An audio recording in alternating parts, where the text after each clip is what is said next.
where'd that idea come from? Evel Knievel? Yes and no.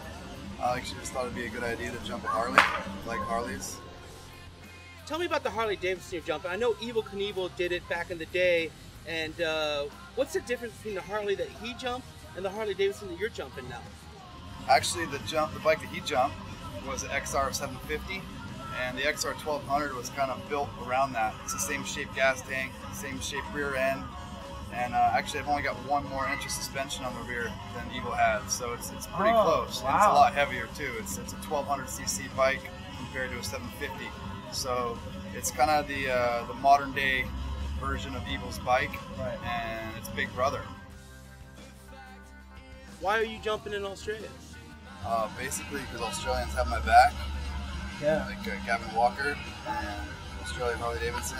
One of the good things about Jackie Boy jumping the Harleys too and jumping the ramp setup that I'm using is the fact that he lives in Mildura, where all that stuff is. I live in California, and I only get here a couple months out of the year. So for testing and development and things like that, he's there to handle that while I'm back at home handling my business. And then when I come in, a lot of the groundwork's done and the foundation's laid.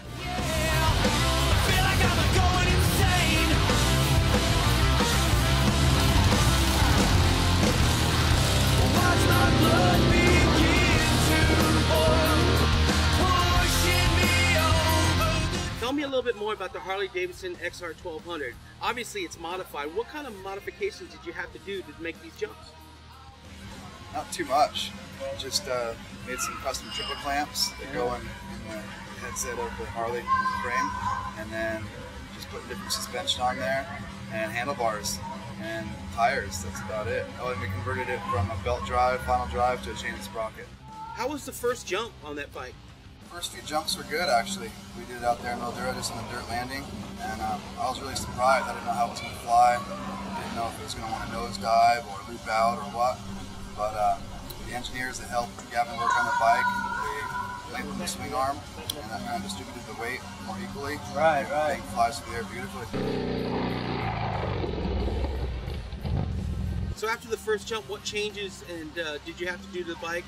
Still been changing suspension around, trying to get the right spring rates figured out for that heavy of a motorcycle, because it's all new, never been done before. The suspension that we're using is new, and you know, they don't really make springs that heavy for that heavy of a bike for that suspension, so it's making some custom things and just testing and getting the valving right. Everything's handmade, so I would assume there's a lot of testing involved in getting it to work right.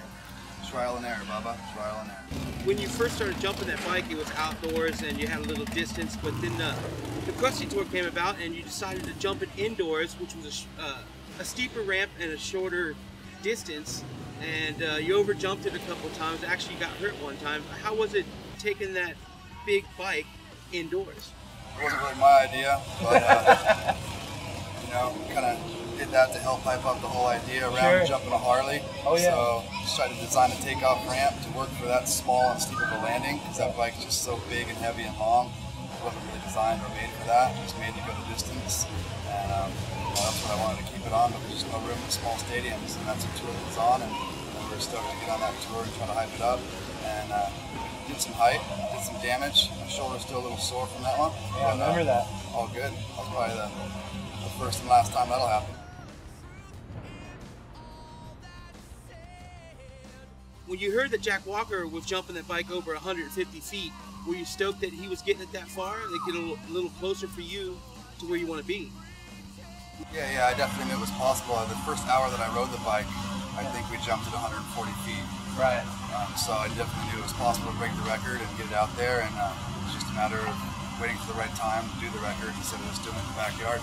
Tell me about the ramp setup you have. I know when you were practicing out in Mildura and you were going ramp to dirt and pulling the ramp back, now you got a full portable setup, a ramp, takeoff ramp, and a landing ramp, which you can take around the world. Is that cool? What's that like? Yeah, that's great. I mean, I've been wanting to have a portable landing ramp for distance jumps for a long time, because there's a lot of times I haven't been able to jump because you can't haul dirt in, put it on the road. People worried about the time it's going to take to close off the road, clean it up, tear up the pavement, whatever it is. So having that portable landing and be built around a sea container, so it all can get stuffed in the sea container, stuck on a ship or stuck on the back of a semi and go anywhere around the world. Where do you want to jump at? I was thinking downtown Sturgis Right. on Main Street, just Yeah. air it out and then pack it up and get out of there. Yeah, that'd be kind of cool, man. I bet everyone would be stoked to see you jump that Harley Davidson. No one in America has seen it yet, really. So to take it to America, is that pretty cool? Yeah, we're still working on that. Nothing's set in stone yet, but that's the goal. You know, it's funny. I was watching the footage from your jump, your world record jump, and you did it twice. Like, why'd you do it twice? You know, did the media miss it? No one, they missed the first one, or what? Well, we were there set up in the parking lot in Sydney for a few days, and the weather was really crazy. It was Right. windy and raining and all kinds of things popping up. So basically, when we had that break in the weather that morning, we just wanted to get it out of the way in case Right. the weather moved back in. So at 9 o'clock, I felt good to go, and I aired it out and beat the record, went 175 feet. But the setup for the media was supposed to be a live feeding at 9:30.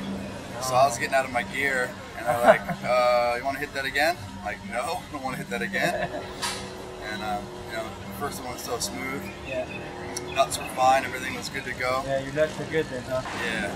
And then at 9:30 when I went back to line up for the in run, I was just had a bad feeling. Something's got to break this time. Like, Yeah. So the First second one time too you smooth. hit your nuts. Let's get on that. Like, you really hit your nuts bad. Like, you were hurt and they were swelled up. Or what was going on with that?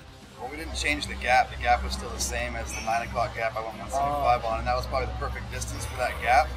But coming at the ramp, I didn't want to go less far than I did at 9. I wanted to go a little farther. Of course. So I gave it a little more crack. Yeah. Went another 8 feet, but that put me so far down the landing that the transition from landing ramp to flat ground was pretty brutal on that heavy of a bike. So that's what cheated me out and slammed me against the gas tank. So the second jump, you actually went farther, so you could add to that record. Then. Yeah, about 8 feet farther. Cool, right on. Well, you did the Harley jump. You broke the world record. You had the long distance world record jump on a Harley. How does that feel? It's good. It's good. I mean, it's not over yet. I think that the bike can go a lot farther than I took it. So the goal is now just to try to fly that thing over 200 feet sometime this year, and just keep chipping away and breaking my own record and see how far we can actually get that thing. Back when I tried to break the 251-foot record at St. Mars in '99, that seemed to be a huge feat to accomplish. That's correct. Now it seems to be possible on this Harley, so that's what we're going to try to make happen. So, are you comfortable with that Harley Davidson? Can you take it over 200 feet? Definitely. You know, it's proven to be able to jump the distance, and now it's getting backflip. So it's a good all-around bike, and it's definitely the right choice for the job we're trying to do.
What do you think, boys?